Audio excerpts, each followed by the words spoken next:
Mr Chairperson, Excellencies, Director General, distinguished delegates, friends and colleagues. It is my pleasure to present this country statement on behalf of New Zealand. I begin by acknowledging the critical role the FAO has played in the response and recovery from the pandemic and the efforts of the Director General to reform the FAO to better support countries. A key challenge for all countries has been to minimise disruptions to domestic food and agriculture production and supply.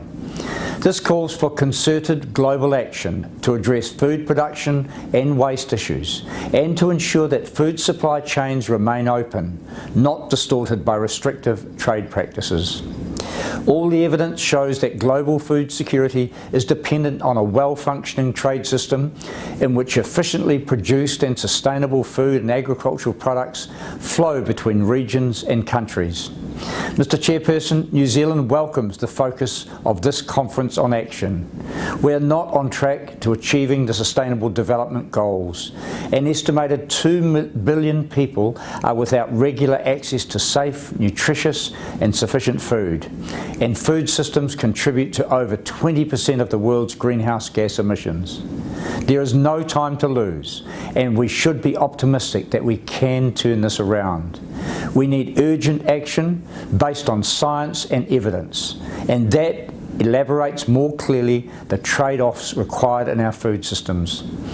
Ahead of the UN Food Systems Summit, New Zealand is setting out what we believe are innovative actions that will help transform the food system and contribute to the 2030 agenda. New Zealand's proposals to the Food Summit aim to improve the evidence base for measuring and comparing the environmental impacts of food. We also have a lot to share on reducing on-farm emissions and Indigenous leadership in food systems. We are actively reaching out and welcome wider support and coalitions to scale these actions up. New Zealand wants to contribute to a better world, to share what we can to help transform the global food system. The agricultural sector is a vital piece of the puzzle in our response to climate change. With the expected conclusion of the coronavirus agriculture roadmap at COP26 this year, we see an opportunity to set a new path for ambitious climate action for the agricultural sector for future years. We need catalysing change at the multilateral level. With this in mind, New Zealand is committed to continued global collaboration through the UNFCCC and updating our nationally determined contribution. It is important that the FAO continues to invest in programs in the Asia-Pacific region to address food insecurity issues in the wake of the pandemic, including to address ongoing systemic issues and improve the resilience of their agriculture and fisheries food systems.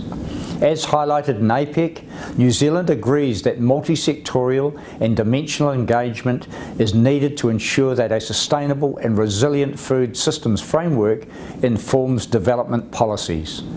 Small island developing states will continue to require tailored support from bilateral and multilateral partners, including the FAO.